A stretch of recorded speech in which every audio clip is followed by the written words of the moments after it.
സമകാലിക ഇന്ത്യൻ രാഷ്ട്രീയം പ്രമേയമായ നയനമെമ്പരേറ്റ നോവലിന്റെ രചയിതാവും കഥാകൃത്തുമായ വിനോദ് കൃഷ്ണനാണ് ഇന്ന് TMJ 360. നമസ്കാരം വിനോദേട്ട. ഗാന്ധിവധ പ്രമേയമാക്കിയ ഒരു നോവലാണല്ലോ നയനമെമ്പരേറ്റ. ഇത് ഗാന്ധിവധത്തോടൊപ്പം തന്നെ സമകാലിക ഇന്ത്യൻ രാഷ്ട്രീയത്തിന്റെ ഒരു രാഷ്ട്രീയത്തെ കൂടി ചർച്ച ചെയ്യുന്നുണ്ടല്ലോ ഈ നോവൽ. ഇത്തരമൊരു നോവലിൽ എഴുതാനുണ്ടായ സാഹചര്യങ്ങളും കാരണങ്ങളും ഒന്ന് വിശദീകരിക്കാമോ? സത്യത്തിൽ ഞാൻ ഇതിനു മുമ്പ് ഇത്തരത്തിലുള്ള ബൃഹത്തായ ഒരു ആഖ്യാനം എഴുതിയിട്ടില്ല, അങ്ങനെ ഒരു നോവൽ എഴുതിയിട്ടില്ല. അപ്പോൾ അതെനിക്ക് പരിചിതമല്ലാത്തൊരു മേഖലയാണ്. പക്ഷേ നാം ജീവിക്കുന്ന സംഘർഷഭരിതമായ ചുറ്റുപാടുകൾ ഇത്തരത്തിലുള്ള മൗലികമായ ചില ആവിഷ്കാരങ്ങൾ നടത്താനായിട്ട് നമ്മൾ പ്രേരിപ്പിക്കുമെന്നാണ് എനിക്ക് മനസ്സിലായത്. ഇപ്പോൾ നേരത്തെ പോയട്രി ഇൻസ്റ്റലേഷൻ നടത്തിയ സമയത്ത് അത് ഒരു പൊളിറ്റിക്കൽ ആർട്ടായിട്ടാണ് അത് ചെയ്തിരുന്നത്. അത് മല്ലിക സാരാഭായി അന്ന് ഉദ്ഘാടനം ചെയ്യാൻ വന്ന സമയത്ത് അവർ അതിനെ കുറിച്ച് പറഞ്ഞത് ക്രോസ് പോളിനേഷൻ ഓഫ് ആർട്ട് എന്നാണ്. അപ്പോൾ ആ പ്രയോഗം എന്നെ ഭയങ്കരമായിട്ട് സ്വാധീനിച്ചു. അപ്പോൾ എല്ലാത്തിനും ഒരു അമാൽഗമേഷൻ ആയിരുന്നു, പോയട്രിയുടെയും ശില്പത്തിൻ്റെയും സൗണ്ടിൻ്റെയും ഒക്കെ ആയിട്ട്. ഇത് 3D പോയട്രി ഇൻസ്റ്റലേഷൻ. അപ്പോൾ അത് പൊളിറ്റിക്കൽ ആർട്ട് എന്ന രീതിയിലാണ് ഞാൻ അത് വിഷൻ ചെയ്തിരുന്നത്. അപ്പോൾ അത് കാണാനായിട്ട് കൂടുതൽ ആളുകൾ വരികയും അവർ രാഷ്ട്രീയം സംസാരിക്കുകയും ഒക്കെ ചെയ്ത സമയത്ത് ഈ ലോകത്തിൻ്റെ സങ്കടങ്ങൾ ഈ ആളുകളുടെ സങ്കടങ്ങളായി മാറുകയും ആ സങ്കടങ്ങൾ രാജ്യത്തിൻ്റെ സങ്കടങ്ങളായി മാറുകയും ചെയ്യുന്നതിൻ്റെ ഒരു അനുഭവമാണ് അവരുടെ ആ കാണികളുടെ ഭാഗത്തു നിന്നുണ്ടായ ഒരു ഫീലിംഗ് എനിക്കുണ്ടാക്കിയത്. അപ്പോൾ എനിക്ക് മനസ്സിലായി അന്നേ ഈ ഒരു നോവലിൻ്റെ ഒരു വിത്ത് എൻ്റെ ഉള്ളിലുണ്ടായിരുന്നു. അപ്പോൾ നമ്മുടെ ഗാന്ധിയെ വധിച്ച ആളുകൾ അവരുടെ ഹൃദയത്തിൽ സൂക്ഷിക്കുന്ന പ്രത്യയശാസ്ത്രം തന്നെയാണ് ഇന്ന് ഇന്ത്യ ഭരിക്കുന്ന ആളുകൾ അവരുടെ ഹൃദയത്തിൽ സൂക്ഷിക്കുന്നത്. അങ്ങനെയുള്ള ഒരു രാഷ്ട്രീയ കാലാവസ്ഥയിൽ നമ്മുടെ സംഘർഷഭരിതമായ ചുറ്റുപാടുകളിൽ നിന്ന് മനുഷ്യരുടെ സങ്കടങ്ങൾ പെറുക്കിയെടുത്ത് എഴുതുക എന്നുള്ളത് ഒരു എഴുത്തുകാരനെ സംബന്ധിച്ച്, ഒരു ആത്മാവിഷ്കാരം നടത്തുന്ന ഒരു ആളെ സംബന്ധിച്ച്, ഒരു ചിത്രകാരനെ സംബന്ധിച്ച്, ഒരു ചലച്ചിത്രകാരനെ സംബന്ധിച്ച് ഒരു പ്രധാനമായ ഒരു രാഷ്ട്രീയ പ്രവർത്തനമാണ് എന്നാണ് ഞാൻ വിചാരിക്കുന്നത്. അപ്പോൾ അങ്ങനെയുള്ള ഒരു പൊളിറ്റിക്കൽ ആർട്ടിൻ്റെ വിജയം എന്നിലുണ്ടാക്കിയ ആവേശമാണ് സത്യത്തിൽ ഈ നോവൽ എഴുതാനുള്ളൊരു പ്രേരണയായി തീർന്നത്. ഇപ്പോൾ 1997 വരെ ഗാന്ധി മ്യൂസിയത്തിൽ ഈ നയനമെമ്പരേറ്റ തോക്ക് സൂക്ഷിച്ചിരുന്നല്ലോ. പക്ഷെ ഇപ്പോൾ അത് അപ്രത്യക്ഷമായിരിക്കുന്നു. അപ്പോൾ ജീവിച്ചിരുന്ന ഗാന്ധിയേക്കാൾ ഇന്ന് നമ്മുടെ സമകാലിക രാഷ്ട്രീയം കൈകാര്യം ചെയ്യുന്ന സംഘപരിവാർ ശക്തികൾ മരിച്ച ഗാന്ധിയെ ഭയപ്പെടുന്നു എന്നതിനൊരു തെളിവല്ലേ ഈ തോക്ക് അപ്രത്യക്ഷമായതിന് പിന്നിൽ? അതിന് പല കാരണങ്ങളുണ്ട്. ഞാനിത് ഈ തോക്ക് തേടി ഈ നാഷണൽ ഗാന്ധി മ്യൂസിയത്തിൽ പോയ സമയത്ത് ഞാൻ മനസ്സിലാക്കിയൊരു കാര്യം, അവിടെ 1997 വരെ അവിടുത്തെ രക്തസാക്ഷി ഗാലറിയിൽ ഈ നയനമെമ്പരേറ്റ എന്ന് പറയുന്ന ഗാന്ധിയെ വധിച്ച തോക്ക് സൂക്ഷിച്ചിരുന്നു, ആളുകൾക്ക് കാണുന്ന പാകത്തിൽ. അതിൻ്റെ കൂടെ തന്നെ അദ്ദേഹം അന്നണിഞ്ഞ വസ്ത്രം, അദ്ദേഹത്തിനേറ്റ വെടിയുണ്ടകൾ, അദ്ദേഹം അന്നണിഞ്ഞ ചെരുപ്പ്, അദ്ദേഹത്തിൻ്റെ ചെയിൻ വാച്ച്, ഇത്തരത്തിലുള്ള സംഗതികൾ അന്ന് അദ്ദേഹം വെടിയേറ്റ് മരിക്കുമ്പോൾ അദ്ദേഹത്തിൻ്റെ കൂടെ എന്തൊക്കെയാണോ ഉണ്ടായിരുന്നത് അതൊക്കെ അവിടെ സൂക്ഷിച്ചിരുന്നു. അത് സാമൂഹ്യമായ വലിയൊരു ഓർമ്മയാണ്. അപ്പോൾ ഇത് കാണുന്ന ആളുകൾക്ക് ആരാണ് ഗാന്ധിയെ കൊന്നത് എന്നുള്ള ഒരു ഹിസ്റ്ററി, ഒരു സാമൂഹ്യമായ ഓർമ്മ അങ്ങനെ കൈമാറ്റം ചെയ്യപ്പെട്ട് ഇങ്ങനെ തലമുറകളോളം 1997 വരെ വന്നിരുന്നു. അതിനുശേഷം ഈ തോക്കെടുത്ത് മാറ്റിയത് മറ്റൊരു തരത്തിലുള്ളൊരു രാഷ്ട്രീയം ആണ് എന്നാണ് ഞാൻ കരുതുന്നത്. കാരണം നമ്മുടെ ഈ രാഷ്ട്രപിതാവിനെ വെടിവെച്ച് കൊന്ന ആളുകളുടെ ചരിത്രത്തെ മായ്ക്കാനുള്ള ഒരു സോഷ്യൽ എഞ്ചിനീയറിൻ്റെ ഭാഗമായിട്ട്, ഒരു ബോധമലിനീകരണത്തിൻ്റെ ഭാഗമായിട്ട്, ഈ ചരിത്രത്തെ മാറ്റി എഴുതുന്നതിൻ്റെ ഭാഗമായിട്ട്, മറ്റൊരു ഹിസ്റ്ററി രൂപപ്പെടുത്തുന്നതിൻ്റെ ഭാഗമായിട്ട് ആണ് അതിൻ്റെ ഒരു തുടക്കം എന്ന രീതിയിൽ ആയിരിക്കണം അതെടുത്ത് മാറ്റിയത് എന്ന് തന്നെയാണ് ഞാൻ വിശ്വസിക്കുന്നത്. അല്ലെങ്കിൽ അത് ഇപ്പോഴും എടുത്ത് തിരിച്ച് ഈ ഗാലറി, രക്തസാക്ഷി ഗാലറിയിലേക്ക് തന്നെ തിരിച്ചു വയ്ക്കാവുന്നതേ ഉള്ളൂ. അപ്പോൾ അത് ഒരു രാഷ്ട്രത്തിൻ്റെ ഒരു സ്വത്തായിട്ടാണ് ഞാനതിനെ കാണുന്നത്. അതൊരു നാഷണൽ അസറ്റായിട്ട് മാറ്റേണ്ട ഒരു സംഗതിയാണ്. കാരണം അത് വലിയൊരു ഓർമ്മ സൂക്ഷിക്കുന്നുണ്ട്. ആരാണ് ഗാന്ധിയെ കൊന്നത്, എന്ത് പ്രത്യയശാസ്ത്രമാണ് ഗാന്ധിയെ ഇല്ലാതാക്കിയത് എന്നുള്ള ഒരു ചരിത്രം ആ തോക്കിന് പറയാനുണ്ട്. അങ്ങനെ കഥ പറയുന്ന ഒരു തോക്കിനെ, ഒരു ചരിത്രം പറയുന്ന ഒരു തോക്കിനെ, ഒരു സത്യം പറയുന്ന ഒരു തോക്കിനെ എടുത്തു മാറ്റുക എന്നതിനർത്ഥം ഒരു സത്യത്തെ എടുത്തു മാറ്റുക എന്നാണ്. അപ്പോൾ അതുകൊണ്ടായിരിക്കണം അത്തരത്തിലുള്ള ഒരു രാഷ്ട്രീയ ദുഷ്ടലാക്കോട് കൂടിയിട്ട് ആ തോക്ക് എടുത്ത് മാറ്റിയത്.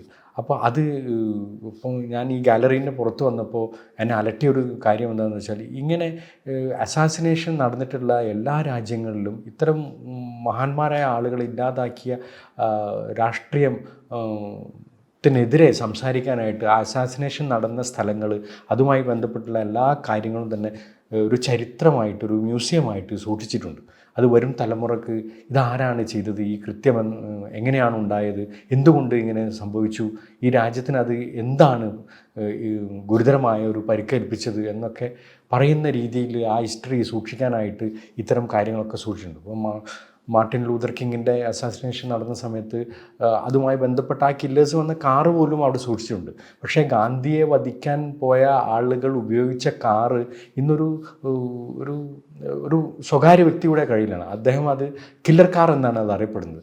അത് പല എക്സിബിഷനുകളും കൊണ്ടുപോയിട്ട് ഇങ്ങനെ കാണിച്ചുകൊണ്ടിരിക്കുകയാണ് സംഭവം. ഇത് വലിയൊരു സാമൂഹ്യമായൊരു ഓർമ്മയാണ്, ഒരു വലിയ ഹിസ്റ്ററിയാണ്, രാജ്യത്തിൻ്റെ തന്നെ ഒരു വലിയ ഹിസ്റ്ററിയാണ്. നമ്മളൊരു രാജ്യത്തിൻ്റെ ഹിസ്റ്ററി പറയുമ്പോൾ ആ രാഷ്ട്രപിതാവിനെ പറ്റി സംസാരിക്കുമ്പോൾ ഈ കില്ലർ കാർ വലിയൊരു ഹിസ്റ്ററിയാണ്. അത് ശരിക്കും സംരക്ഷിക്കേണ്ടത് സർക്കാരാണ്. അപ്പോൾ അത്തരത്തിലൊരു ഹിസ്റ്ററി സംരക്ഷിക്കാനുള്ള ഒരു സാമൂഹ്യ ബോധം, ഒരു രാഷ്ട്രീയ ബോധം ഒന്നും നമ്മുടെ ഭരണ നേതൃത്വത്തിന്, അധികാരികൾക്ക് ഇല്ല. അതിപ്പോഴും അത് തന്നെയാണ്. ഇപ്പം ഉള്ള ഹിസ്റ്ററി തന്നെ മായ്ക്കുന്ന ഒരു അവസ്ഥയാണുള്ളൂ.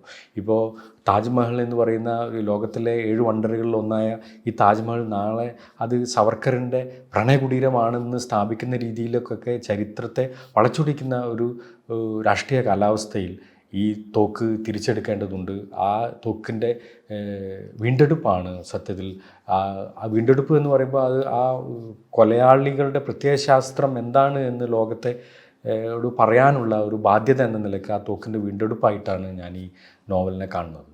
ഈ നോവലിൽ ഉടനീളം തന്നെ ഈ ഹിന്ദു മഹാസഭയുടെ സമ്മേളനങ്ങളും അവർ ആസൂത്രണം ചെയ്യുന്ന പല പദ്ധതികളും എല്ലാം പറയുന്നുണ്ടല്ലോ. അപ്പോൾ ഇപ്പം നമ്മുടെ സമകാലിക ഇന്ത്യയെ വെച്ച് നോക്കുമ്പോഴും നമ്മുടെ സംഘപരിവാർ ശക്തികളായ രാജ്യം ഭരിക്കുമ്പോൾ അതൊരു അസഹിഷ്ണുത രാഷ്ട്രീയമല്ലേ നമ്മോട് പറയുന്നത്? തീർച്ചയായിട്ടും അതെ. അത് പല രീതിയിലാണ് ഈ നേരത്തെ പറഞ്ഞ പോലെ ഈ സംഘപരിവാർ രാഷ്ട്രീയം പ്രവർത്തിക്കുന്നത്. ഇപ്പോൾ ഒരു ഉദാഹരണത്തിന്, ഗാന്ധിയെ കൊന്ന പ്രത്യയശാസ്ത്രം മനസ്സിൽ സൂക്ഷിക്കുന്ന ഒരാൾ നമ്മുടെ രാജ്യം ഭരിക്കുമ്പോൾ അദ്ദേഹം ജാനുവരി 30 ഗാന്ധിയുടെ രക്തസാക്ഷി ദിനത്തിൽ അദ്ദേഹത്തിൻ്റെ ഭൗതികദേഹം സംസ്കരിച്ച ആ ഒരു സ്മരണയിൽ പോയിട്ട് പുഷ്പാർച്ചന അർപ്പിക്കുമ്പോൾ അത് നമുക്ക് ഒരു വലിയ ഒരു പ്രശ്നമല്ലാതായി തീരുന്ന രീതിയിലേക്ക് നമ്മുടെ ബോധത്തെ മലിനീകരിച്ചുകൊണ്ടിരിക്കുകയാണ് ഈ രാഷ്ട്രീയം. അപ്പോൾ നമ്മുടെ യുക്തിയെ ഇല്ലാതാക്കിയതിൻ്റെ ഒരു വലിയ തെളിവാണത്. അപ്പോൾ ഈ ഗാന്ധിയെ വധിക്കാൻ ഉപയോഗിച്ച അതേ പ്രത്യയശാസ്ത്രം ഉള്ളിൽ പേറുന്ന ആളുകൾ ഗാന്ധിയുടെ ശവകുടീരത്തിൽ പോയിട്ട് പുഷ്പാർച്ചന അർപ്പിക്കുന്നു എന്ന് വരുമ്പോൾ എത്തരത്തിലാണ് ഒരു സോഷ്യൽ എഞ്ചിനീയറിംഗ് ഇവിടെ നടക്കുന്നതെന്ന് നാം മനസ്സിലാക്കേണ്ടതുണ്ട്. അതെ, ഇപ്പം ഈ കഴിഞ്ഞ ജനുവരി 30 പോലും ഗാന്ധിയുടെ രക്തസാക്ഷി ദിനത്തിൽ നമ്മുടെ കോഴിക്കോടുള്ള IITയുടെ ഒരു പ്രൊഫസർ ഷൈജ ആണ്ടവൻ പറഞ്ഞല്ലോ, ഗോഡ്സെ മഹാനാണ്. ഗോഡ്സെനെ ഇപ്പോൾ ഈ അടുത്ത കാലത്ത് മഹാനായി ചിത്രീകരിക്കുന്ന ഒരു കാഴ്ചകളാണല്ലോ നമ്മൾ കാണുന്നത്. അപ്പോൾ ഒരു പ്രൊഫസറായിരുന്നിട്ടോടും അവർ പറയുന്നുണ്ട് ഇന്ത്യയെ രക്ഷിച്ചയാളാണ് ഗോഡ്സെ എന്ന്. പക്ഷേ അത്തരത്തിലൊരു പരാമർശം നടത്തിയിട്ടും അവരത് വിവാദമായ പശ്ചാത്തലത്തിൽ പോലും അവർ പിൻവലിക്കാനായിട്ട് തയ്യാറായിട്ടില്ല. അത് തിരുത്താനോ അതിനെക്കുറിച്ച് അങ്ങനെയുള്ള ചിന്തിക്കാനോ ഒന്നും. അപ്പം ഈ സമൂഹം ഈ പറയുന്ന പോലെ അത്തരത്തിൽ ഗാന്ധി വധത്തെ കൂട്ടുനിന്നവരെ തന്നെ ന്യായീകരിക്കുന്ന ഒരു സാഹചര്യമല്ലേ നിലനിൽക്കുന്നത്? അത് ഉണ്ട്. ഇപ്പോൾ RSSൽ പ്രവർത്തിച്ച ആളായിരുന്നു ഗോഡ്സെ. ഗോഡ്സെയുടെ അനിയൻ തന്നെ ഗോപാൽ ഗോഡ്സെ അത് തുറന്ന് പറഞ്ഞിട്ടുണ്ട്, പല ഇൻ്റർവ്യൂകളും പറഞ്ഞിട്ടുണ്ട്. ഇപ്പോൾ പബ്ലിക് ഡൊമൈനിൽ അദ്ദേഹത്തിൻ്റെ യൂട്യൂബിലൊക്കെ നോക്കിയാൽ നമുക്ക് ആ ഇൻ്റർവ്യൂ കാണാം. അപ്പോൾ RSSൽ ജനിക്കുകയും RSSൽ ഭക്ഷിക്കുകയും RSSൽ കിടന്നുറങ്ങുകയും RSSൽ വളരുകയും ചെയ്ത ആളുകളാണ് ഞങ്ങൾ എന്നാണ് അവർ പറഞ്ഞിരുന്നത്. അപ്പോൾ അതിൻ്റെ ആ പ്രത്യയശാസ്ത്രത്തിൻ്റെ ഒരു എന്താ പറയുക, ഇപ്പോഴും അത് കൊണ്ടു നടക്കുന്ന ആളുകളുടെ, അവരുടെ ആരാധകർ ഗോഡ്സെ അത്തരത്തിൽ ഉള്ള ഒരാളാണ് എന്ന് സ്ഥാപിക്കാനുള്ള ശ്രമങ്ങൾ ധാരാളമായിട്ടുണ്ടാകും. അത് ഗാന്ധിയുടെ ചരിത്രത്തെ മായ്ക്കാനുള്ള ശ്രമത്തിൻ്റെ ഭാഗമായിട്ട് തന്നെ നടക്കുന്നതാണ്. അപ്പോൾ നമ്മൾ ഇങ്ങനെ ആലോചിക്കുമ്പോൾ നാം മനസ്സിലാക്കേണ്ട ഒരു കാര്യം, ജീവിച്ചിരുന്ന ഗാന്ധിയേക്കാൾ ഈ സംഘപരിവാർ പേടിക്കുന്നത് ഈ കൊല്ലപ്പെട്ട ഗാന്ധിയാണ്.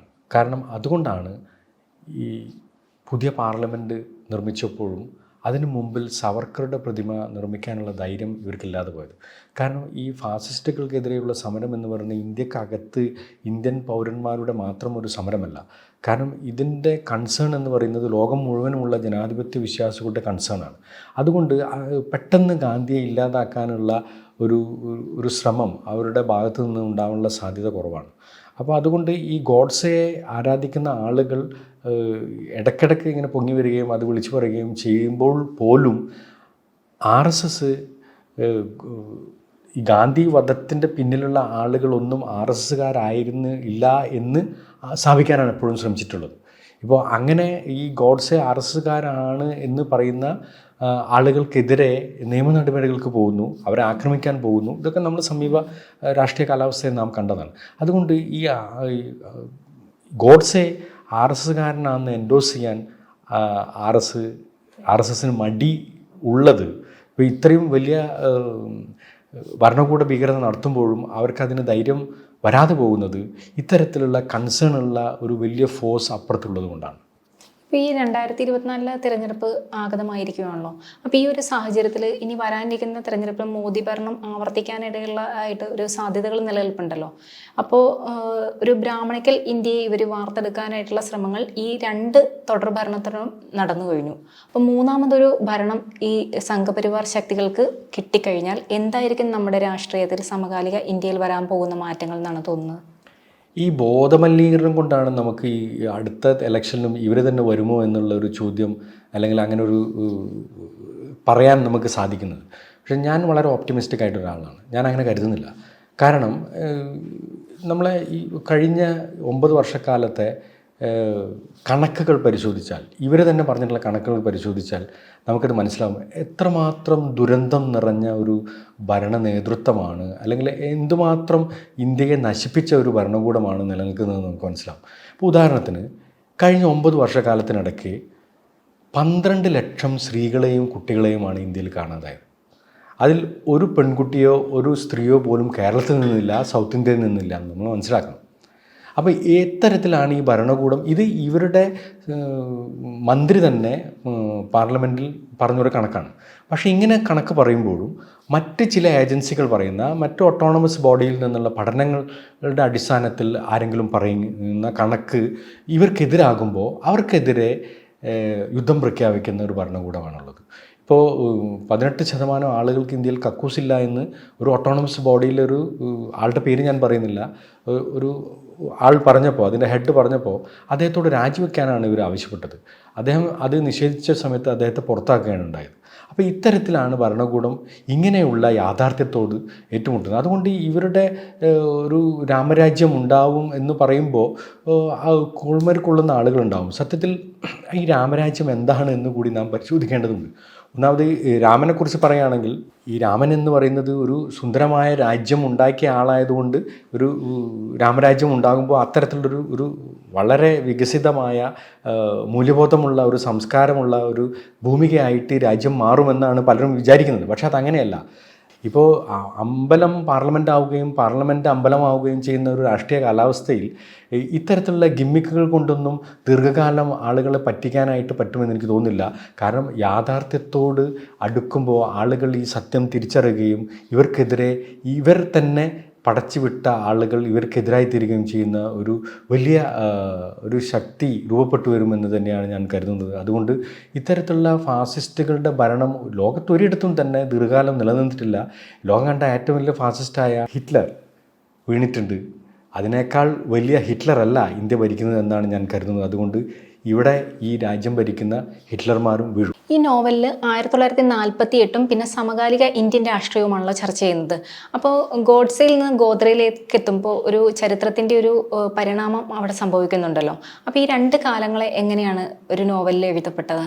ഈ ഗാന്ധിയുടെ ജീവിതവും മരണവുമായി ബന്ധപ്പെട്ടുള്ള ഒരു കാലത്തെ അടയാളപ്പെടുത്തുന്ന ഒരു നോവൽ മാത്രമായി ഇത് മാറുകയാണെങ്കിൽ അത് ശരിക്കും ഒരു പലർക്കും അറിയാവുന്ന കാര്യങ്ങൾ ഞാൻ എൻ്റേതായ ഒരു ഫിക്ഷനലൈസ് ചെയ്ത് എഴുതിയതുപോലെ മാറിപ്പോകും.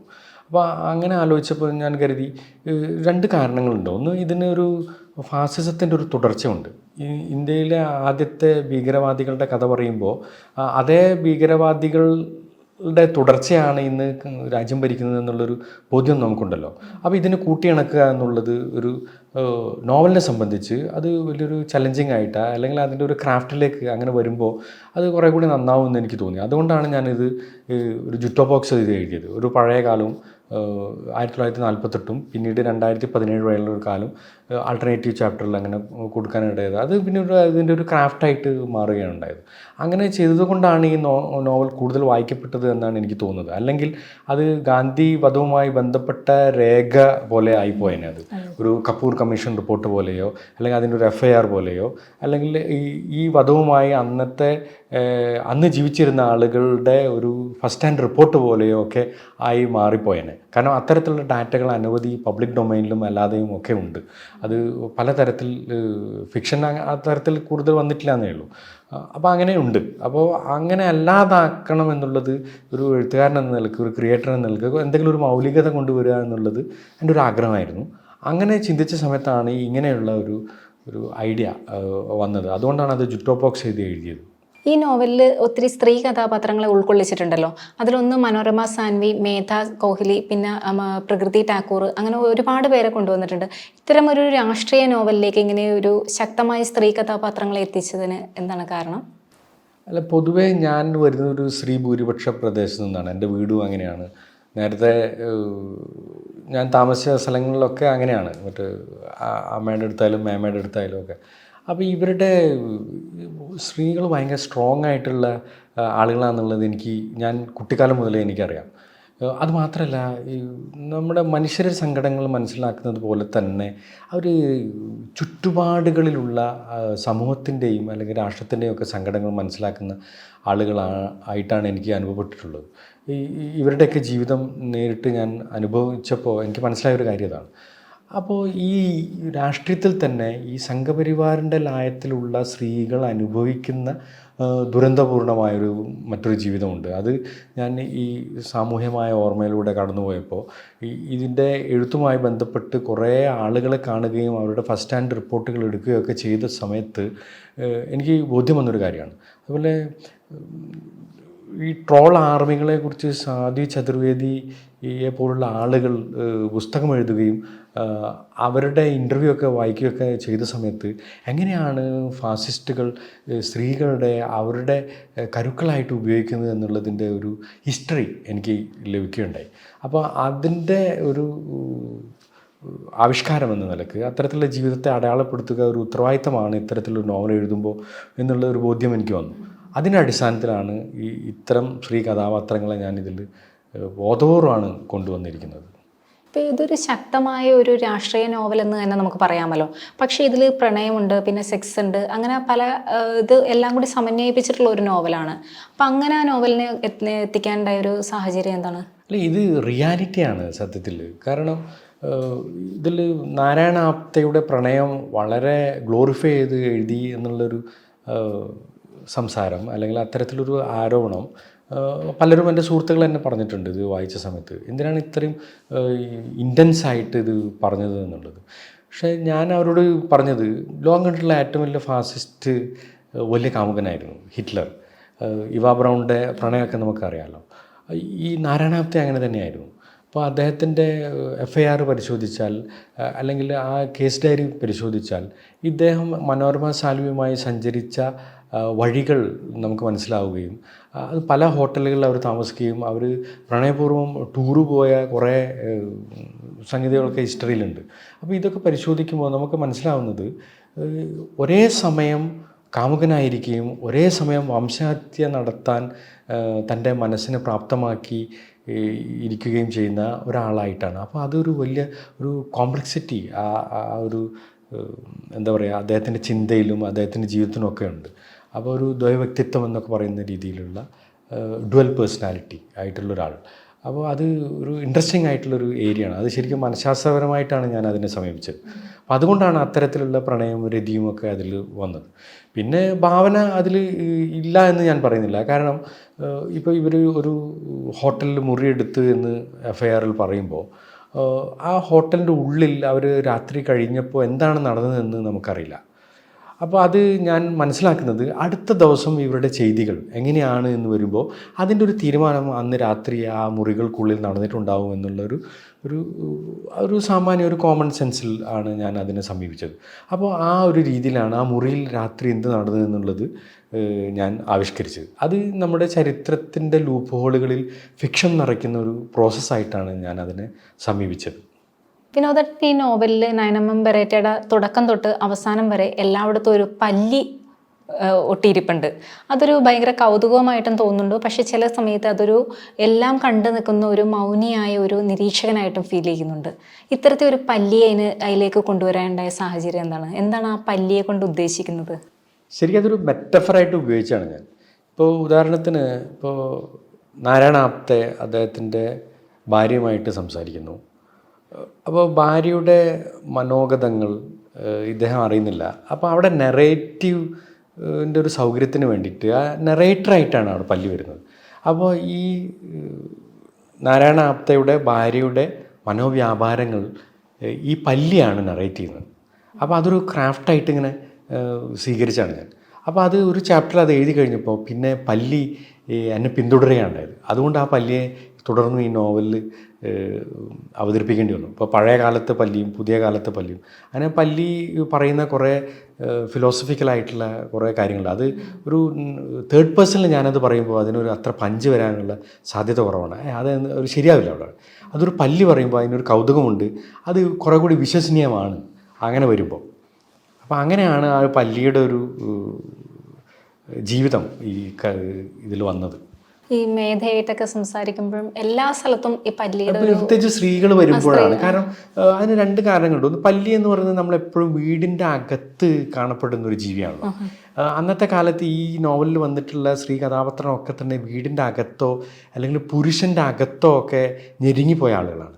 അപ്പോൾ അതിൻ്റെ ഒരു ഡിപ്പിക്ഷൻ എന്ന രീതിയിൽ അങ്ങനെ ഒരു തോട്ട് പ്രോസസ്സ് ഉണ്ടായപ്പോഴാണ് ഈ പല്ലി ശരിക്കും ഒരു സ്ത്രീകളുടെ അന്നത്തെ ജീവിതത്തെ അടയാളപ്പെടുത്താൻ പറ്റിയ ഒരു രൂപകമാണ് എന്നുള്ള ഒരു ബോധം എനിക്ക് വന്നു. അങ്ങനെയാണ് ഈ പല്ലിയെ ഇതിൽ ഇങ്ങനെ കൊണ്ടുവരാനായിട്ട് ശ്രമിച്ചിട്ടുള്ളത്. ഈ നോവലിൽ ഗോഡ്സെയും സവർക്കറും തമ്മിലുള്ള വ്യക്തിബന്ധങ്ങളെ കുറിച്ച് പറയുന്നുണ്ടല്ലോ.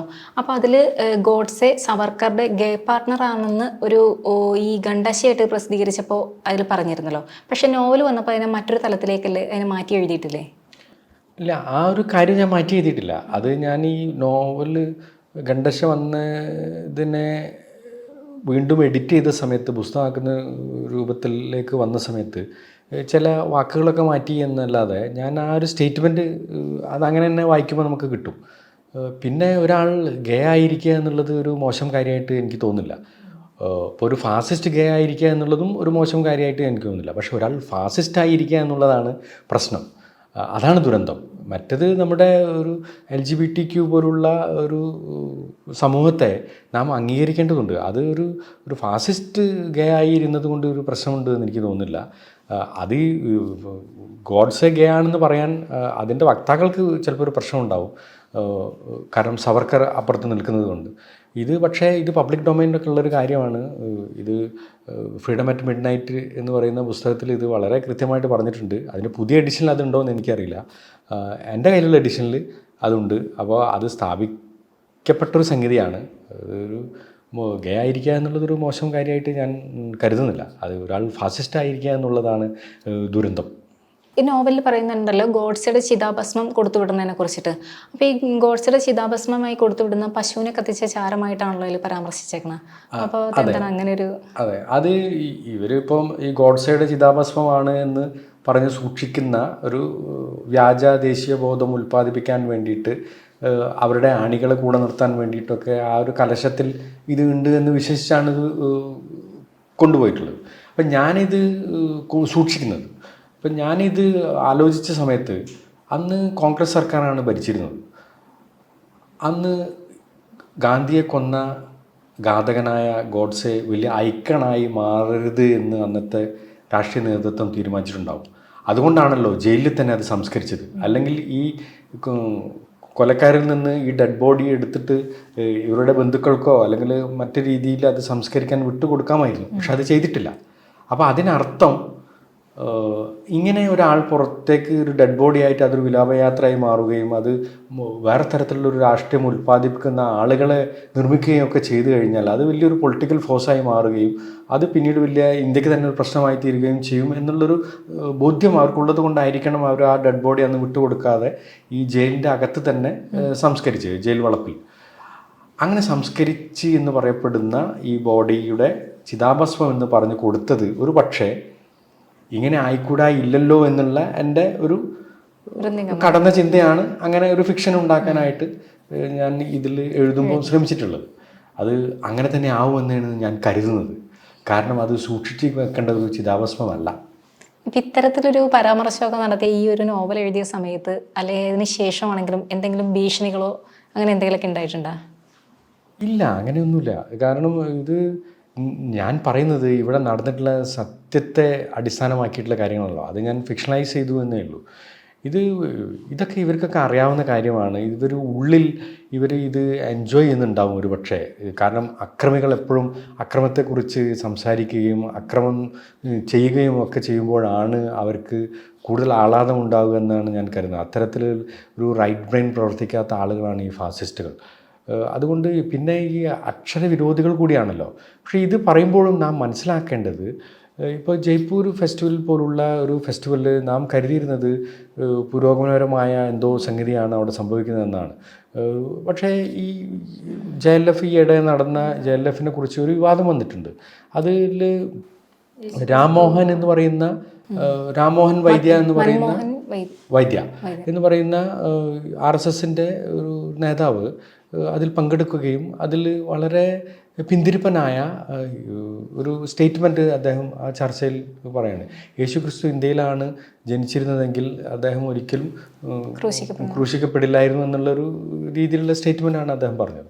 അപ്പോൾ ഇത്തരത്തിൽ നാം JLF പോലെ നാം മുമ്പ് ധരിച്ചിരുന്ന ഒരു ഫെസ്റ്റിവലിൻ്റെ അകത്ത് വന്നിട്ട് അതിൽ ഒരു സെഷനിലിരുന്ന് കണ്ട് അദ്ദേഹം ഇത് പറയുമ്പോൾ ഇതിൻ്റെ സ്പോൺസർമാർ ആരാണ് എന്ന് കൂടി നാം ആലോചിക്കേണ്ടതുണ്ട്. അത് ഇപ്രാവശ്യം അത് CTV പോലുള്ള അങ്ങനത്തെ ചാനൽ പോലുള്ള ആളുകളൊക്കെയാണ് അത് സ്പോൺസർ ചെയ്തത്. അത് അവർ ആർക്ക് വേണ്ടിയിട്ടാണ് സംസാരിക്കുന്നത് ഇത്രയും കാലമായിട്ടെന്ന് നമുക്കറിയാം. ആൻറ്റി നാഷണലുകൾ എന്നുള്ള ഒരു പ്രയോഗം ഒരു പ്രത്യേക വിഭാഗത്തിൻ്റെ മുകളിൽ ചാർത്തിക്കൊടുത്ത ആളുകളാണ് ഇപ്രാവശ്യത്തെ JLFൻ്റെ സ്പോൺസർമാരെന്ന് നാം മനസ്സിലാക്കുമ്പോൾ എഴുത്തുകാരെ പൂമാല ഇട്ടുകൊണ്ട് അറവശാലയിലേക്കാണ് ഇവർ കൊണ്ടുപോകുന്നത് എന്ന് നാം മനസ്സിലാക്കണം. അതുകൊണ്ട് ഇത്തരത്തിലുള്ള കൂട്ടായ്മകളിലേക്ക് നാം ക്ഷണിക്കപ്പെടുമ്പോൾ നാം രണ്ടു വട്ടം ആലോചിക്കേണ്ട ഒരു രാഷ്ട്രീയ പരിസ്ഥിതിയാണെന്നുള്ളത്. അതുകൊണ്ട് ഇത്തരത്തിലുള്ള ആഘോഷങ്ങൾ നടക്കുക മറ്റൊരു മുഖംമൂടി വെച്ചിട്ടാവും.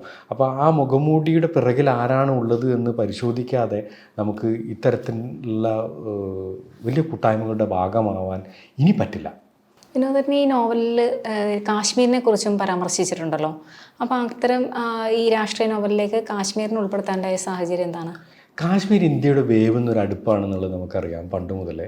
അത് ഈ ഫാസിസ്റ്റുകൾ വന്നതിന് ശേഷം അതിൻ്റെ തനത് സംസ്കാരത്തെ എങ്ങനെയാണ് നിയമം മൂലവും ഫോഴ്സ് മൂലവും അവർ നശിപ്പിച്ചത് എന്ന് നമുക്കറിയാം. ഇപ്പോൾ ഞാൻ അവിടെ ഈ നോവൽ എഴുതുന്നതിന് മുമ്പ് പലവട്ടം പോയിട്ടുള്ള ഒരാളാണ്. അപ്പം ഞാൻ മനസ്സിലാക്കിയത് അന്ന് പല ആളുകളുമായി സംസാരിക്കുമ്പോൾ അവർക്ക് പുറത്തുനിന്ന് ഒരാൾ വരുമ്പോൾ സംസാരിക്കാൻ തന്നെ ഭയമാണ്. ഇത് ഭരണകൂടത്തിൻ്റെ ആളാണോ തീവ്രവാദിയാണോ എന്നൊക്കെയുള്ളൊരു സംശയമാണ്. കാരണം അവർ അനുഭവിക്കുന്ന അത്തരത്തിലുള്ള കാര്യങ്ങളാണ്. കുപ്വാര പോലുള്ള സ്ഥലങ്ങളിലൊക്കെ ഞാൻ പോയിട്ടുണ്ടായിരുന്നു. ഞാൻ അവിടുന്ന് മനസ്സിലാക്കിയത് അവിടെ ഈ പല്ലറ്റ് ഗൺ പോലുള്ള ഗണ്ണാണ് അവിടെ ഉപയോഗിക്കുന്നത്. അവിടെ ഒരു സമരം ചെയ്യാൻ തെരുവിലിറങ്ങുന്ന കുട്ടികൾക്കെതിരെ, അമ്മമാർക്കെതിരെ, ഗർഭിണികൾക്കെതിരെ, യുവാക്കൾക്കെതിരെ ഒക്കെ ഈ പെല്ലറ്റ് ഗണ്ണാണ് ഉപയോഗിക്കുന്നത്. പെല്ലറ്റ് ഗണ്ണിൻ്റെ ഒരു പ്രത്യേകത എന്ന് പറയുന്നത് വളരെ കൊളാട്രൽ ഡാമേജ് ഉണ്ടാക്കുന്ന ഒരു ആയുധമാണത്. അതിൽ 3 ബുള്ളറ്റുകളുണ്ടാവും. ഒരു ട്രിഗർ വലിക്കുമ്പോൾ ഒരു ബുള്ളറ്റ് പുറത്തേക്ക് പോകുമ്പോൾ അതിൽ നിന്ന് 1500ഓളം ഗ്രാനുകളുകളാണ് പുറത്തേക്ക് തെറിക്കുക. ഈ ഗൺ ലോകത്ത് പല സ്ഥലങ്ങളിലും വളരെ വിരളമായിട്ടാണ് ഉപയോഗിക്കുന്നത്. അത് ഉപയോഗിക്കുമ്പോഴുള്ളൊരു നോംസ് എന്ന് പറയുന്നത് മുട്ടിന് താഴെ മാത്രമേ വെടിയുതിർക്കാവൂ എന്നാണ്. പക്ഷേ നമ്മുടെ കാശ്മീരിൽ അത് എപ്പോഴും മുട്ടിന് മുകളിലാണ് അതിന് വെടിയുതിർക്കുന്നത്. അതുകൊണ്ട് ഈ ഗ്രാനുലുകൾ ചെന്ന് തറയ്ക്കുന്നത് കണ്ണുകളിലും മുഖത്തും അവയവത്തിൻ്റെ മറ്റു ഭാഗങ്ങളുമൊക്കെയാണ്. അങ്ങനെ അത് കൊണ്ട ആളുകളിൽ ഒരു 80% ബ്ലൈൻഡായി പോയിട്ടുണ്ട്. അപ്പോൾ കാശ്മീരിലെ യുവത്വം എന്ന് പറയുന്നത് ബ്ലൈൻഡായിട്ടുള്ളൊരു യുവത്വമാണ് എന്ന് കൂടി നാം മനസ്സിലാക്കണം. ഇവരെ ട്രീറ്റ് ചെയ്യാനായിട്ട് ഭരണകൂടം തന്നെ ഇത് ഗണ്ണ് പ്രയോഗിക്കുകയും അങ്ങനെ വെടിയേറ്റ ആളുകളെ ട്രീറ്റ് ചെയ്യാനായിട്ട് പ്രത്യേക വാർഡുകൾ കാശ്മീരിൽ ഒരുക്കി കൊടുക്കുകയാണ് ചെയ്യുന്നത്. അപ്പോൾ ഇത്തരത്തിലുള്ള ദുരന്തമാണ് ഈ ഭരണകൂടം ഇന്ത്യക്കാർക്കെതിരെ പ്രയോഗിക്കുന്നത്. അതുകൊണ്ട് ഇവർ രാജ്യസ്നേഹികളാണ് എന്ന് ഞാൻ കരുതുന്നില്ല. കാരണം ഇവർ നിരന്തരമായി 9 വർഷക്കാലത്തിനിടയിൽ ആക്രമിച്ചത് മുഴുവൻ ഇന്ത്യക്കാരെയാണ്. അവർ കാശ്മീരിലെ ഇന്ത്യക്കാരെ ആക്രമിക്കുന്നു, മണിപ്പൂരിലെ ഇന്ത്യക്കാരെ ആക്രമിക്കുന്നു, ഇറച്ചി പാചകം ചെയ്യാൻ വീട്ടിലേക്ക് കൊണ്ടുപോകുന്ന ആളുകളെ പബ്ലിക് ലിഞ്ചിങ് ചെയ്യുന്നു. അത്തരത്തിൽ അവരെ തെരുവുകളിൽ അവർ ആക്രമിക്കുന്നു. ഇവരാക്രമിക്കുന്ന മുഴുവൻ ഇന്ത്യക്കാരെയാണ്. അതുകൊണ്ട് യഥാർത്ഥ ഇന്ത്യക്കാരെ ആക്രമിക്കുന്ന ആളുകളെ നമുക്ക് രാജ്യസ്നേഹികൾ എന്ന് വിളിക്കാൻ പറ്റുമോ എന്നുള്ളൊരു ചോദ്യം കൂടിയുണ്ട്. രാമരാജ്യത്തെ സൃഷ്ടിക്കാനുള്ള സംഘപരിവാർ ശക്തികളുടെ ശ്രമത്തെ എങ്ങനെയാണ് വിലയിരുത്തുന്നത്? ഇവർ ഹിന്ദുക്കളുടെ സംരക്ഷകരാണ് എന്നുള്ള ധാരണ പരത്തിയിട്ടാണ് സത്യത്തിൽ ഈ രാമരാജ്യമൊക്കെ മുന്നോട്ട് വെക്കുന്നത്. സത്യത്തിൽ ഇവർ ഹിന്ദുക്കളുടെ കൂടി ശത്രുക്കളാണ്. കാരണം നാം മനസ്സിലാക്കേണ്ടത് ഗാന്ധി ഹിന്ദുവായിരുന്നു. ആ ഹിന്ദുവെ കൊന്നിട്ടുള്ള ആളുകളാണ് ഇവർ. അപ്പോൾ ഇവർ ഹിന്ദുക്കളുടെ രക്ഷയ്ക്ക് വേണ്ടിയിട്ട് അവതരിച്ച ആളുകളല്ല എന്നുള്ളത് നാം മനസ്സിലാക്കണം. മാത്രമല്ല യഥാർത്ഥ ഹിന്ദുക്കൾ ഇവർക്കെതിരാണ്. കാരണം അതുകൊണ്ടാണ് അവിടെ ഈ രാമൻ്റെ ക്ഷേത്രം ഉദ്ഘാടനം ചെയ്യാൻ സമയത്ത് അല്ലെങ്കിൽ അതിൻ്റെ ഒരു തുറന്നുകൊടുക്കൽ സെറിമണിയുടെ സമയത്ത് ഹിന്ദുക്കളുടെ ആചാര്യന്മാരായിട്ടുള്ള പല മഠാധിപതികളും അതിൽ നിന്ന് വിട്ടുനിന്നത്. അപ്പോൾ നാം ഓർക്കേണ്ടത് ഇത് ഒരു പൊളിറ്റിക്കൽ ഹിന്ദുത്വമാണ്. ഹിന്ദുസവും ഈ ഹിന്ദുത്വവും തമ്മിൽ വളരെ വ്യത്യാസമുണ്ട് എന്നുള്ളത് നാം ആദ്യം മനസ്സിലാക്കണം.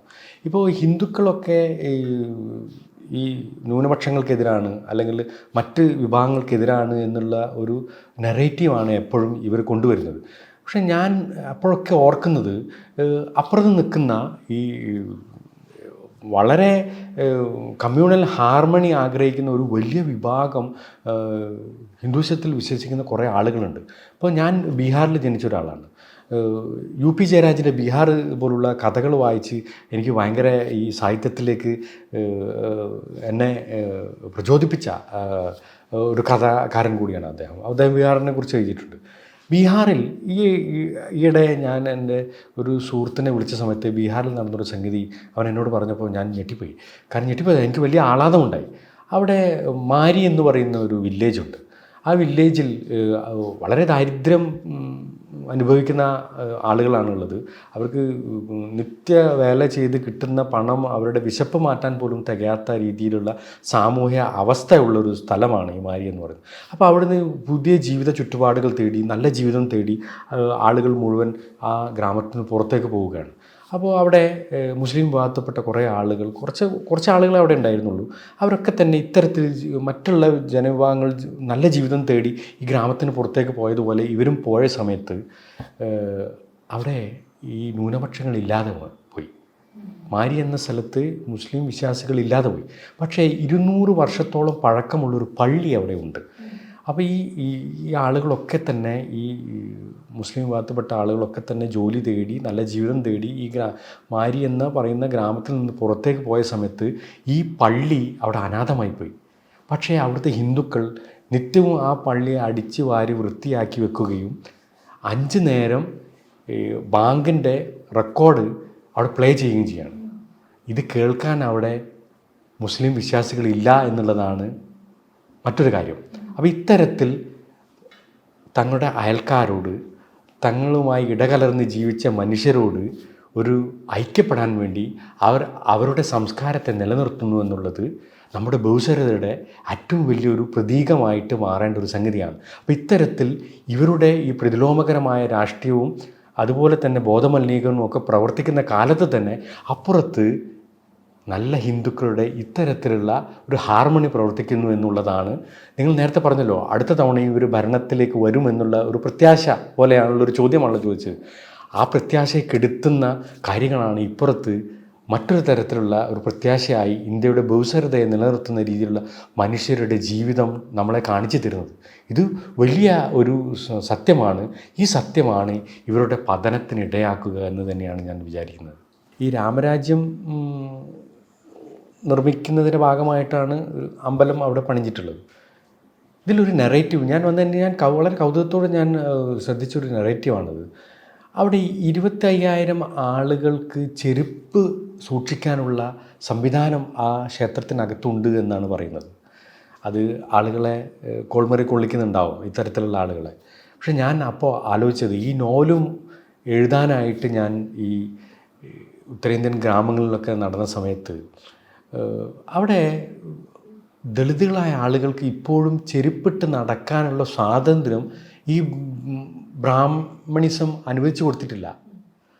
അങ്ങനെയുള്ളൊരു സ്ഥലത്ത് നിന്നുകൊണ്ടാണ് നാം പറയുന്നത്, അവിടെ വരുന്ന വിശ്വാസികൾക്ക് 25,000 ചെരുപ്പുകൾ സൂക്ഷിക്കാനുള്ള സൗകര്യം ഞങ്ങൾ ചെയ്തു കൊടുത്തിട്ടുണ്ട്. സത്യത്തിൽ ഒരു ഇന്ത്യയെ സ്നേഹിക്കുന്ന, അല്ലെങ്കിൽ ഇന്ത്യയുടെ ബഹുസ്വരതയെ മനസ്സിലാക്കിയ, ഇന്ത്യയുടെ സോൾ മനസ്സിലാക്കിയ ഭരണകൂടം ചെയ്യേണ്ടത് സത്യത്തിൽ ചെരുപ്പിട്ട് നടക്കാനുള്ള അവകാശം ആ ആളുകൾക്ക് ഭരണഘടന പ്രകാരം ഉള്ള അത്തരത്തിലുള്ള റൈറ്റ്സ് അവർക്ക് ഉണ്ടാക്കി കൊടുക്കാനുള്ള സാഹചര്യം ഒരുക്കുകയാണ്. അല്ലാതെ ദൈവത്തെ കാണാൻ വരുന്ന, വെറും ഒരു ശിലയെ കാണാൻ വരുന്ന ആളുകൾക്ക് ചെരുപ്പ് സൂക്ഷിക്കാനുള്ള ഇടം ഒരുക്കി കൊടുക്കലല്ല, ഒരു അമ്പലം പണിയലല്ല ഭരണകൂടത്തിൻ്റെ പണി. ശരിക്കും ഈ രാജ്യത്തെ തന്നെ നല്ല രീതിയിൽ മുന്നോട്ട് കൊണ്ടുപോകുന്ന രീതിയിലുള്ള കാര്യങ്ങൾ നിർമ്മിക്കലാണ് ഒരു ഭരണകൂടത്തിൻ്റെ പണി എന്നാണ് ഞാൻ കരുതുന്നത്. ഈ നോവലിലാണെങ്കിൽ തന്നെയും ഉടനീളം അതിലൊരു മുസ്ലിം വിരോധം ഉണ്ടല്ലോ, മുഴച്ചു നിൽക്കുന്നുണ്ടല്ലോ. അത് ഹിന്ദു മഹാസഭയുടെ പ്രവർത്തനങ്ങൾ തന്നെ മുസ്ലിങ്ങളെ ഇല്ലാതാക്കുക. അപ്പോൾ ഇത് തന്നെ നമ്മുടെ രാജ്യത്തും ഇപ്പോൾ നിലനിൽക്കുന്നുണ്ട്. അതിനുള്ള ഒരു തെളിവാണ് നമ്മുടെ ബാബരി മസ്ജിദ് പൊളിച്ചു മാറ്റി അവിടെ രാമക്ഷേത്രം വന്നതും, പിന്നെ അതുപോലെ തന്നെ ഇപ്പോൾ ഗ്യാൻവാപ്പി പള്ളിയുടെ കാര്യത്തിലും ഒരു വലിയ തർക്കത്തിലേക്കാണ് അത് പോകാൻ വേണ്ടി പോകുന്നത്. അപ്പോൾ അതും ഒരു നമ്മുടെ ഒരു രാഷ്ട്രീയത്തിനെ അതൊരു വല്ലാത്തൊരു അവസ്ഥയിലേക്കല്ലേ എത്തിക്കുന്നത്. ഈ ഡിവൈഡ് ആൻഡ് റൂൾ എന്ന് പറയുന്നൊരു പദ്ധതിയാണ് ഒരു സോഷ്യൽ എഞ്ചിനീയറിൻ്റെ ഭാഗമായിട്ട് ഇവർ നടപ്പിലാക്കിക്കൊണ്ടിരിക്കുന്നത്. അപ്പോൾ എന്തെങ്കിലുമൊക്കെ വൈകാരികമായി ആളുകളെ സ്പ്ലിറ്റ് ചെയ്യിക്കുക എന്നുള്ള കാര്യത്തിന് വേണ്ടി ഇത്തരത്തിൽ എന്തെങ്കിലുമൊക്കെ ചെയ്യുക എന്നുള്ളത് അവരുടെ ഒരു അജണ്ടയാണ്. അതുകൊണ്ട് ഇത്തരത്തിലുള്ള പ്രശ്നങ്ങളെ അവർ നിലനിർത്തുകയും ആ പ്രശ്നങ്ങൾ ആവശ്യമുള്ള സമയത്ത് കത്തിക്കുകയും ചെയ്യുന്നത് ഒരു ഫാസിസ്റ്റ് രീതിയാണ്. അതിൻ്റെ ഭാഗമായിട്ടാണ് ഇത്തരം കാര്യങ്ങളൊക്കെ വരുന്നത്. അതുപോലെ തന്നെ ഇപ്പോൾ പി.ടി. ഉഷയെ പോലുള്ള ആളുകൾ അവർക്ക് വേണ്ടി ഓടുന്നത് അതുകൊണ്ടാണ്, ചില നടന്മാർ അവർക്ക് വേണ്ടി അഭിനയിക്കുന്നത് അതുകൊണ്ടാണ്, ചില ഗായികമാർ അവർക്ക് വേണ്ടി പാടുന്നത് അതുകൊണ്ടാണ്. അപ്പോൾ ഈ രാഷ്ട്രീയത്തെ തിരിച്ചറിയുക എന്നുള്ളത് തന്നെയാണ് ഫാസിസത്തിനെതിരെയുള്ള സമരമായിട്ട് ഓരോ മനുഷ്യനും ഇന്നത്തെ രാഷ്ട്രീയ കാലാവസ്ഥയിൽ ചെയ്യേണ്ടത്. ചേട്ടൻ എഴുതിയേക്കുന്ന കഥകൾ, അതായത് കണ്ണുസൂത്രം, പിന്നെ അതുപോലെ തന്നെ ഉറുമ്പുദേശം, ഈ കഥകളെല്ലാം തന്നെ ഒരു സാഹിത്യ കൃതികളാണെങ്കിൽ തന്നെയും ഇതിലെല്ലാം രാഷ്ട്രീയം പറയുന്നുണ്ട്. ഇത്തരത്തിൽ സാഹിത്യ രചനയിൽ രാഷ്ട്രീയം കൊണ്ടുവരുന്നത് എന്തുകൊണ്ടാണ്? ഇത് ഞാൻ ആദ്യമായിട്ട് ചെയ്തൊരു കാര്യമൊന്നുമല്ല. ഇത് ലോകത്ത് ഇത്തരത്തിലുള്ള അനേകം കൃതികളുണ്ടായിട്ട്, ഇപ്പോൾ അസ്തൂരിയാസിൻ്റെ ദ പ്രസിഡൻറ്റ് പോലുള്ള കൃതിയൊക്കെ അങ്ങനെയാണ്, ദ അയൺ ഹീൽ പോലുള്ള കൃതികൾ അങ്ങനെയാണ്. അങ്ങനെ ഒരുപാട് കൃതികൾ ഉണ്ടായിട്ടുണ്ട്. ഇത് നമ്മൾ അതുപോലെ ആനിമൽ ഫാം പോലുള്ള കൃതികൾ, ഇതൊക്കെ അധികാരത്തിനെതിരെ സംസാരിക്കുന്ന കൃതികളാണ്. നാം ജീവിക്കുന്ന ചുറ്റുപാടുകളെ അടയാളപ്പെടുത്താനുള്ള ഉത്തരവാദിത്വം ഒരു എഴുത്തുകാരൻ എന്ന നിലയ്ക്ക്, ഒരു രാഷ്ട്രീയ ജീവി എന്ന നിലയ്ക്ക്, ഒരു സാമൂഹ്യ ജീവി എന്ന നിലയ്ക്ക് എൻ്റെ ഉത്തരവാദിത്തമാണെന്നാണ് ഞാൻ വിചാരിക്കുന്നത്. ഇത് സാഹിത്യത്തിൻ്റെ വഴിയാണോ, ഇതിൻ്റെ സൗന്ദര്യശാസ്ത്രം എങ്ങനെയാണോ എന്നുള്ളതൊന്നും എൻ്റെ വിഷയമല്ല. എൻ്റെ വിഷയം ഈ വഴിയിലൂടെ സഞ്ചരിക്കുക എന്നുള്ളതാണ്. അതുകൊണ്ട് പലപ്പോഴും ഇത് വായിച്ചിട്ട് എൻ്റെ സുഹൃത്തുക്കൾ തന്നെ പറയാറുണ്ട്, നിൻ്റെ എല്ലാ കഥകളിലും വളരെ ലൗഡായിട്ട് നീ എന്തിനാണ് ഇത്ര രാഷ്ട്രീയം പറയുന്നത് എന്നാണ്. പക്ഷേ എനിക്ക് അവരോടൊക്കെ ചോദിക്കാനുള്ളത്, നമ്മുടെ രാജ്യത്ത് നടക്കുന്ന സംഗതികളേക്കാൾ ലൗഡായിട്ട് മറ്റെന്താണുള്ളത്? ഇപ്പോൾ ഒരു ഗർഭിണിയുടെ കുടൽമാല കുത്തി പുറത്തെടുക്കുന്നതിനേക്കാൾ ലൗഡായിട്ട് എൻ്റെ സാഹിത്യത്തിലൊന്നുമില്ല. അതുകൊണ്ട് ഈ ഞാൻ എഴുതുന്ന സാഹിത്യം വളരെ ലൗഡാണ് എന്ന് പറയുന്നതിൽ വലിയ കാര്യമുണ്ട് എന്ന് എനിക്ക് തോന്നുന്നില്ല. കാരണം നമ്മളിപ്പോൾ നേരത്തെ കാശ്മീരെക്കുറിച്ച് സംസാരിച്ചു, അതുപോലെ മണിപ്പൂരിനെ കുറിച്ച് സംസാരിച്ചു. അവിടെയൊക്കെ നടക്കുന്ന കാര്യങ്ങളിനേക്കാൾ ലൗഡായിട്ട് നമുക്കൊരു ഫിക്ഷനിൽ ഒരാൾക്കും സങ്കല്പിക്കാൻ പോലും പറ്റില്ല. അത്തരത്തിലുള്ള കാര്യങ്ങളാണ് നടക്കുന്നത്. അപ്പോൾ അതുകൊണ്ട് ഈ രാഷ്ട്രീയം എഴുത്ത് എന്ന് പറയുന്നത് ഒരു രാഷ്ട്രീയ പ്രവർത്തനം പോലെ തന്നെ നാം കൊണ്ടു നടക്കേണ്ട ഒരു കാര്യമാണ്. അത് പ്രത്യേകിച്ചും ഇത്തരത്തിലുള്ള പ്രതിലോമകരമായിട്ടുള്ള ഒരു രാഷ്ട്രീയം നിലനിൽക്കുന്ന ഒരു രാജ്യത്ത് ജീവിക്കാൻ വിധിക്കപ്പെട്ട ആളുകൾക്ക് എന്തെങ്കിലും തരത്തിൽ ഇതിനോട് ഒരു എതിർപ്പ് പ്രകടിപ്പിക്കേണ്ടി വരും. ഒരു മൗലികമായ കാര്യങ്ങൾ ചെയ്യുന്ന ആളുകൾക്ക് അത്തരത്തിൽ അത് നോവലായിട്ടോ ചിത്രകലയായിട്ടോ സിനിമയായിട്ടോ ഒക്കെ അടയാളപ്പെടുത്താനായിട്ട് സാധിക്കും. ഇപ്പോൾ ധാരാളം സിനിമകൾ വരുന്നുണ്ട് ഇത്തരത്തിൽ. ഇപ്പോൾ സജ്ജദ് മാലിക്കിൻ്റെ കൃതി വന്നു, അത് നിരോധിക്കാനുള്ള ശ്രമം ഭരണകൂടം തന്നെ നടത്തി. അതൊക്കെ ഈ ഇന്ത്യയിൽ നടക്കുന്നുണ്ട്. അപ്പോൾ ഞാൻ മാത്രമല്ല രാഷ്ട്രീയം എഴുതുന്നത്.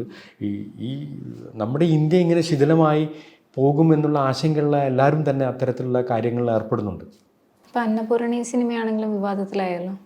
അതെ അത് റീസെൻ്റായിട്ട് ഒരുപാട് സിനിമകൾ ഇപ്പോൾ ഈ ഒരു ഭാഗത്ത് ഇത്തരത്തിലുള്ള സിനിമകളെ നിരോധിക്കാൻ അവർ ശ്രമിക്കുന്നു, ഇത്തരത്തിലുള്ള കൃതികളെ നിരോധിക്കാൻ അവർ ശ്രമിക്കുന്നു. സജത് മാലിക്കിൻ്റെ പുസ്തകമൊക്കെ അവർ നിരോധിക്കാൻ ശ്രമിച്ചാണ് ISBN കോഡ് നൽകാതെ. പിന്നീട് അത് പുറത്തു പോയി അച്ചടിക്കുകയും അത് ഓൺലൈനിൽ വിൽക്കുകയും പിന്നീട് അത് ഭരണകൂടം അതിന് വഴങ്ങിക്കൊടുക്കുകയും ചെയ്യാണ് ഉണ്ടായത്. അപ്പോൾ ഇത്തരത്തിലുള്ള നിരോധനങ്ങൾ നിരോധിക്കുക എന്നുള്ളൊരു രീതി അവർ സ്വീകരിക്കുന്നതോടൊപ്പം തന്നെ അവരുടെ ഒരു സാംസ്കാരിക ദേശീയത കൊണ്ടുവരാനായിട്ട് അവർ കൂടുതൽ സിനിമകൾ നിർമ്മിക്കുന്നു, അതുപോലെ പുസ്തകങ്ങൾ ഇറക്കുന്നു. ഇപ്പോൾ നമുക്കറിയാം ഗീതാ പ്രസ് പോലുള്ള സംവിധാനങ്ങൾക്ക് ഗാന്ധി പീസ് അവാർഡ് കൊടുക്കുകയാണ് അല്ലേ. അപ്പോൾ അങ്ങനെ ഗാന്ധി സമാധാന പുരസ്കാരം അതിന് കൊടുക്കുന്നു. അവർ സത്യത്തിൽ ഗാന്ധിയെ വധിക്കാൻ ഗൂഢാലോചന നടത്തിയിട്ടുള്ള ആളുകളുടെ സന്തത പരമ്പരകളിൽപ്പെട്ട ആളുകളാണ് അവർ. അപ്പോൾ അത്തരത്തിലുള്ള ആളുകൾക്ക് ഈ ഗാന്ധി ഈ അവാർഡ് കൊടുക്കുന്നു. അപ്പോൾ അങ്ങനെ സംഭവിക്കുന്നു. ഇതോടൊപ്പം തന്നെ ഇവർ കൂടുതൽ സിനിമകൾ നിർമ്മിക്കുന്നു. അതായത് പോപ്പുലർ കൾച്ചറിലേക്ക് അവർ വരികയാണ്. ഈ RSSൻ്റെ 100ാമത്തെ വാർഷികത്തോടനുബന്ധിച്ച് അവർ 20ഓളം സിനിമകളാണ് നിർമ്മിക്കുന്നത്. അപ്പോൾ അത് പലതരത്തിൽ അവരുടെ തന്നെ ചരിത്രം പറയുന്ന ഭാഗവതജ് എന്ന് പറയുന്ന RSSൻ്റെ 100 വർഷത്തെ ചരിത്രം പറയുന്ന സിനിമകളൊക്കെ വരുന്നുണ്ട്. അപ്പോൾ അത്തരത്തിൽ പോപ്പുലർ കൾച്ചറിലേക്ക് അവർ വരുന്നുണ്ട്. അപ്പോൾ ഒരു ഭാഗത്ത് ഇത്തരത്തിലുള്ള കൃതികൾക്കെതിരെ, ഇത്തരത്തിലുള്ള കലാ ആവിഷ്കാരങ്ങൾക്കെതിരെ നിലകൊള്ളുമ്പോഴും വേറെ തരത്തിലുള്ളൊരു വ്യാജ ദേശീയത ഉൽപ്പാദിപ്പിക്കുന്ന, സാംസ്കാരിക ദേശീയത ഉൽപ്പാദിപ്പിക്കുന്ന സിനിമകളും സാഹിത്യവും ഒക്കെ അവരും ഉണ്ടാക്കുന്നുണ്ട്. അപ്പോൾ അതിനെതിരെയുള്ള മറ്റൊരു ബദൽ ശബ്ദമായിട്ട് ഇത്തരത്തിലുള്ള കൃതികൾ, രാഷ്ട്രീയ എഴുത്ത് ഒക്കെ ഉണ്ടാവേണ്ടതുണ്ട് എന്ന് തന്നെയാണ് ഞാൻ കരുതുന്നത്. ബോധമലിനീകരണം ഉണ്ടാക്കാനായിട്ടാണ് ഇത്തരത്തിലുള്ള സിനിമകൾ അവർ ഉണ്ടാക്കുന്നത്. ഇപ്പോൾ വീർ സവർക്കറെ കുറിച്ചുള്ള സിനിമ വരുന്നുണ്ട്. പ്രദീപ് ഹുഡ എന്ന് പറയുന്ന ഒരു നടനാണ് അത് അഭിനയിക്കുന്നത്. അതുകൂടാതെ രണ്ടാമതൊരു വീർ സവർക്കറുടെ ചരിത്രം പറയുന്ന ഒരു സിനിമ വരുന്നു. 2 വീർ സവർക്കറുടെ സിനിമ വരുന്നു. 2 സിനിമകൾ വരും. ഒന്ന് നോർത്ത് ഇന്ത്യയിൽ നിന്ന് ഉള്ള ഒരു താരത്തെയും ഒന്ന് സൗത്ത് ഇന്ത്യയിൽ നിന്നുള്ള താരത്തെയും. ഇപ്പോൾ രാംചരൺ എന്ന് പറയുന്ന സൂപ്പർ സ്റ്റാറാണ് ഒരു സിനിമയിലെ സവർക്കറായിട്ട് അഭിനയിക്കുന്നത്. അപ്പോൾ അതൊക്കെ ഒരു വേറെ തരം നെറേറ്റീവാണ്. ഇപ്പോൾ പ്രദീപ് ഹുഡ എന്ന് പറയുന്ന നടൻ അഭിനയിക്കുന്ന വീർ സവർക്കറുടെ സിനിമയിൽ വീർ സവർക്കറുടെ പീരീഡിൽ ജീവിക്കാത്ത ആളുകൾ പോലും വീർ സവർക്കറുമായിട്ട് സംവദിക്കുന്ന രീതിയിലാണ് അതിൻ്റെ തിരക്കഥ ഒരുക്കിയിരിക്കുന്നത്. അതിൻ്റെ ആദ്യത്തെ തിരക്കഥാകൃത്ത് ആ ഒരൊറ്റ കാരണം കൊണ്ട് തന്നെ തെറ്റിപ്പോവുകയാണ് ഉണ്ടായത്. പക്ഷെ അങ്ങനെ ബോധമലിനീകരണം നടക്കുക, അങ്ങനെ വ്യാജ ചരിത്ര നിർമ്മിതി ഈ പോപ്പുലർ കൾച്ചറിലേക്ക് കൊണ്ടുവരികയാണ്. അപ്പോൾ അത് ആളുകളുടെ ഇടയിലേക്ക് എത്തിക്കുമ്പോൾ ഉണ്ടാകുന്ന പ്രശ്നം നമ്മുടെ റിയൽ ഹിസ്റ്ററിയെ അത് തകിടം മറിക്കുമെന്നുള്ളതാണ്.